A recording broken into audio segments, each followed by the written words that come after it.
अस्सलाम वालेकुम नाज़रीन, आसवाज होम कुकिंग में आपको वेलकम करती हूँ। आज मैं आपके साथ चिकन के शोरबे वाले सालन की इंतहाई लजीज़ और मज़ेदार सी रेसिपी शेयर कर रही हूँ।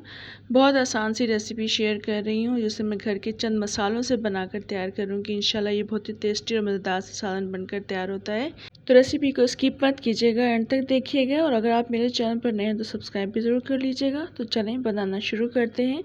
सबसे पहले मैंने पैन में ऑयल शामिल कर दिया है 1 कप के बराबर। इसमें 2 बड़े साइज़ की प्याज को स्लाइसेस कट करके शामिल करेंगे।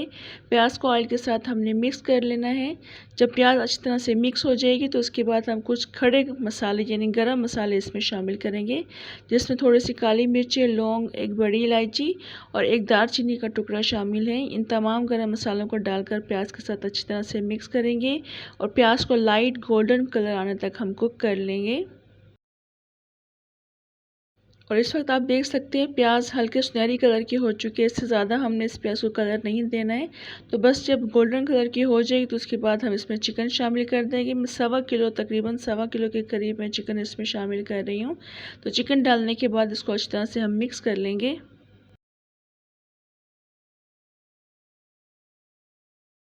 जब चिकन प्याज के साथ अच्छी तरह से मिक्स हो जाएगी तो उसके बाद लहसुन का पेस्ट शामिल कर देंगे, 1/2 टेबल स्पून या 1 टीस्पून भर के। इसके अलावा इसमें अदरक का पेस्ट शामिल करेंगे हम 2 टेबल स्पून भर के। अदरक और लहसुन के साथ हमने चिकन को कुक करना होता है। तकरीबन 3 से 4 मिनट तक हम मुस्तकिल चम्मच चलाते रहेंगे, इसको कुक कर लेंगे ताकि चिकन में जो भी थोड़ी बहुत स्मेल है वो ख़त्म हो जाए, अदरक और लहसुन का काफ़ी अच्छा फ्लेवर आ जाए। बस 3 से 4 मिनट तक हम इसको भून लेंगे। अभी चिकन को अदरक और लहसुन के साथ कुक करते हुए 3 से 4 मिनट गुजर चुके हैं। आप देख सकते हैं काफ़ी अच्छी इसकी भुनाई हो चुकी है। इसके बाद हम इसमें टमाटर का पेस्ट शामिल कर देंगे, तकरीबन 3 मीडियम साइज़ के टमाटर जिनको मैंने थोड़ा सा पानी डाल के ग्राइंड कर लिया है।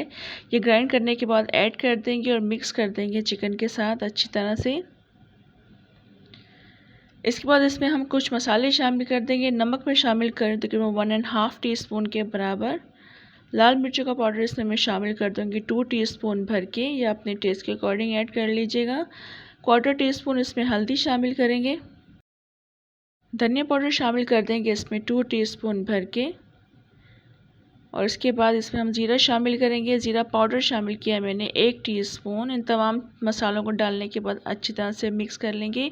और जब ये तमाम मसाले अच्छी तरह से मिक्स हो जाएंगे तो उसके बाद मैंने इसको कवर करके रख दिया था। तकरीबन 10 से 12 मिनट के लिए कवर करेंगे ताकि इन तमाम मसालों का फ्लेवर चिकन में आ जाए। टमाटर का और चिकन का जो भी पानी रिलीज़ होता है उसमें चिकन अच्छी तरह से टेंडर भी हो जाती है। तो कवर करके रख देंगे तकरीबन 10 से 12 मिनट के लिए।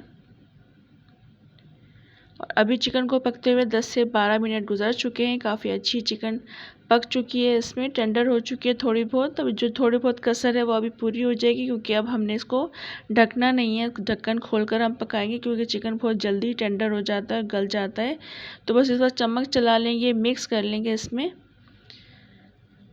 इस वक्त इसमें हम दही शामिल कर देंगे, तकरीबन 200 ग्राम्स के बराबर मैं इसमें दही शामिल कर रही हूँ। इस वक्त जब दही शामिल करेंगे तो चूल्हा हल्का कर देंगे, क्योंकि अगर हम तेज़ आंच पे दही को शामिल करेंगे तो दही फट जाता है।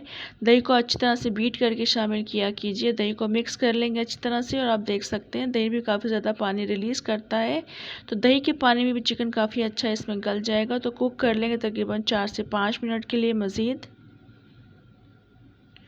और अभी दही के साथ पकते हुए चिकन को तकरीबन 4 से 5 मिनट गुजर चुके हैं और काफ़ी अच्छा आप देख सकते हैं इसमें शोरबा बन चुका है। ग्रेवी काफ़ी अच्छी इसमें रेडी हो चुकी है। और जो प्याज थी उसमें देखिए नज़र भी बिल्कुल नहीं आ रही है। ये आप देख सकते हैं काफ़ी अच्छी ग्रेवी बन चुकी है इसमें। बस इसको अच्छी तरह से मिक्स कर लें। कुछ मज़ीद चीज़ें इसमें हम शामिल करेंगे। हरी मिर्ची में साबुत शामिल कर रही हूँ तकरीबन 6 से 7 अदद। इसके अलावा हरा धनिया भी शामिल कर लेंगे।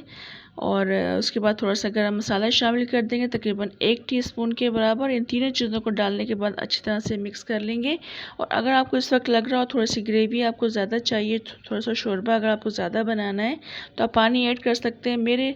मुझे जितना रिक्वायर्ड था उस हिसाब से बिल्कुल परफेक्ट था, तो बस मैंने इसमें पानी शामिल नहीं किया था। 3 से 4 मिनट के लिए कवर करेंगे, उसके बाद डिश आउट करेंगे। और ये आप देख सकते हैं माशाल्लाह कितनी अच्छी शोरबे वाली चिकन बनकर तैयार हुई है। बहुत ज़्यादा लाइट और बहुत ज़्यादा मज़ेदार चिकन बनकर तैयार हुई थी। इसको आप चावलों के साथ भी खा सकते हैं, रोटी चपाती, या आप नान के साथ भी खा सकते हैं। गर्मियों के हिसाब से एक आइडियल सी और लाइट सी डिश मैंने आपके साथ शेयर की। इस रेसिपी को ट्राई ज़रूर कीजिएगा, अपना फीडबैक भी ज़रूर दीजिएगा और कमेंट्स में बताइएगा रेसिपी कैसी लगी। इंशाल्लाह नेक्स्ट मज़ेदार सी रेसिपी के साथ दोबारा आऊँगी। तब तक के लिए इजाज़त दें। अल्लाह हाफ़िज़।